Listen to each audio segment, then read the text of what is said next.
Hey everyone, this is Borvok. Got another Ramble review for you. This time X-Men Gold number 24, part of the Cruel and Unusual storyline. This is actually issue number 2 out of 3 in the storyline. I wish it said, number 2, but it doesn't. At least it tells us the storyline. But really nice looking cover, I think. Got some punk rock looking X-Men in their orange prison uniforms, their power dampener collars, and they've got those cool tick marks to show, like you would write on the wall in a prison to show how long you were there. But again, we got a kind of manly Kitty Pryde. She actually looks a little more effeminate here than she does inside the book, actually. But again, I miss the long-haired Kitty Pryde. But this is what we got. So we left off last time in the previous issue. What issue is this? This is 24. So in 23, we left off, this lady in the prison is trying to cement her alpha status by beating up on some X-Men for no reason. So she bribes the guards with, what is it, 8 packs of cigarettes? 9 packs of cigarettes. That's what beating up these 3 is worth, I guess. They're going to start a fight, and Kitty and Storm, and who's the other girl? She's Rachel Gray, Prestige. And I don't even think Colossus is actually in this particular book, Colossus or Nightcrawler. But they say, hey, we might have power dampeners, you have power dampeners too, and we actually have training. We were trained by Wolverine, so they're going to take down these prisoners who are attacking them. And Kitty Pryde, she's talking while she's fighting, which I don't know, seems kind of silly. She's just so manly in this. Look at that. I don't know. And she says, oh yeah, and I'm also a ninja. What? Kitty Pryde's a ninja? What? I don't know. Whatever.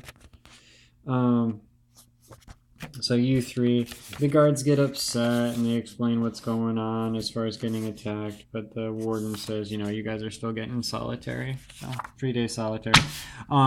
This I think is the better part of the story. We've got actual also manly Iceman taking control here, taking command, making plans, not acting like an idiot, ordering these people around. They're getting attacked by did I miss a page? Yeah, I did miss a page. So there's these vine things attacking the city, Manhattan, and Iceman and his B team are out to figure out what's going on. It's this guy here. He's an Inhuman, I guess. He's putting on his costume, and he's going to rip the place up with his vines. He's calling the shots. What does he say? Ivan Guerrero, an environmental nut job. So I guess maybe Poison Ivy would be good friends with this guy. I don't know. Villains never have friends, do they? Except for in, I don't know, Monsieur Mala, and the Brain from the Titans. They seem pretty good friends. But anyway, it's rare for villains to usually just care about themselves. But I don't know, kind of a similar Poison Ivy thing going on. So Iceman again, he's calling the shots. They're trying to fight off this guy, not doing too extremely well. He sends these 2 fire-powered people down underground, and they see the vines are, going through the sewer. They're gonna try to burn it up. She's kind of mad at him for being in the Brotherhood. But he's like, hey, you were in the Brotherhood too. But she's like, yeah, it was against my will. I don't know. They got some interesting banter. Nice big image here. She's really good looking here. But I like the interplay between these 2 characters. I think they're Magma and Pyro. I don't know. It's cool seeing 2 people with similar powers kind of having banter back and forth, but they don't agree about. They're arguing a bit, but they're also working together. I don't know. It's kind of cool. I like it. Yeah, they call up a doctor. They say, hey, you know what? These vines, they look suspicious. They're not susceptible to the fire. They find out that it's actually growing like cancer more than like a plant. And so I think it's Iceman calls it off. They beat this guy down, and Iceman says, it's not vines that are growing. This is cancer.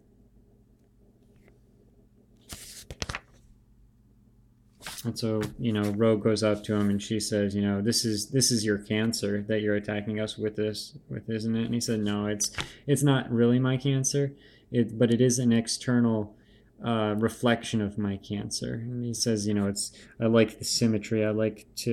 There's cancer inside my body, and I like inflicting the same thing on society as well. Society is a cancer, humanity is a cancer, because again, he's an eco-terrorist. He thinks everyone's killing the world, and he wants to kill humanity to save the world, I guess, while also dying. And Rogue says, you know what? You might have to give up on killing humanity in order to save yourself, but I'm going to help you do that because my power is to steal other people's powers, and I'm going to steal yours, which apparently will steal his cancer too. Maybe, I'm not sure. But then she's got the cancer powers, but she says, I can control them. I'm going to go somewhere where it's safe and get these away from people. Get this stuff out of Manhattan.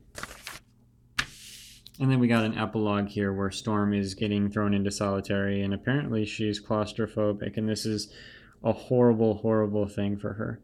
I kind of have claustrophobia a little bit if I'm in too tight of a space, but I mean, she's got a whole room here with shut doors. I don't know if that's different from any room that doesn't have windows, but maybe she doesn't like those either, so I guess that'll play in to the next issue, which again will be issue number 3 of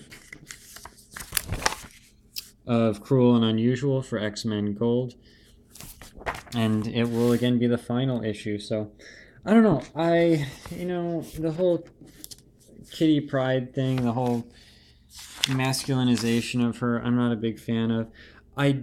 So this whole first part of the story with the prison fight seems kind of pointless unless it leads into something in an upcoming issue.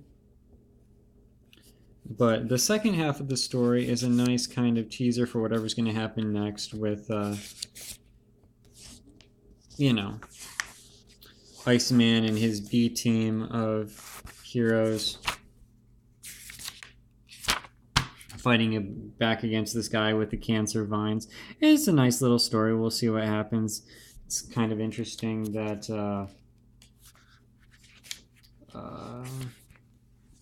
Rogue is going to have to deal with this now. She's got the power, but it's a destructive power in it. I don't know if it's giving her cancer. Hopefully not.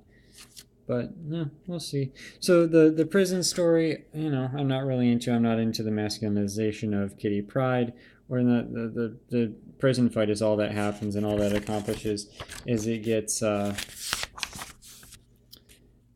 Storm in solitary. So we'll see if anything comes into that. For now, it's just a nice little story about fighting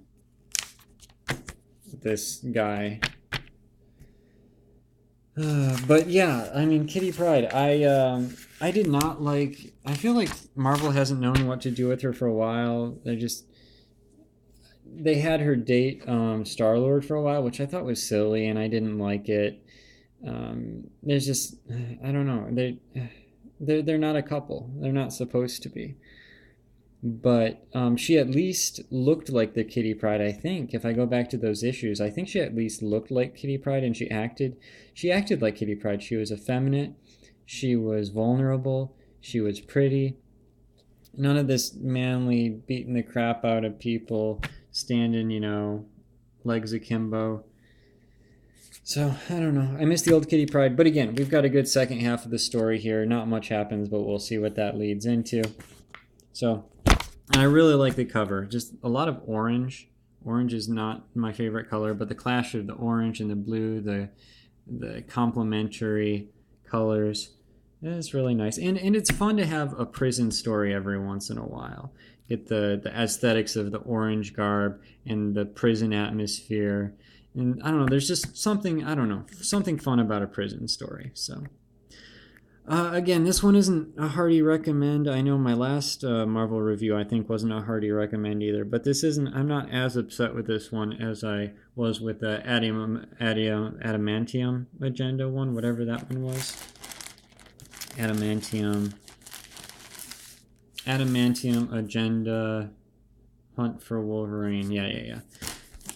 This one is not as bad as that. It doesn't insult me as much. Just Kitty Pryde, fix her. Bring back the Kitty Pryde we all liked.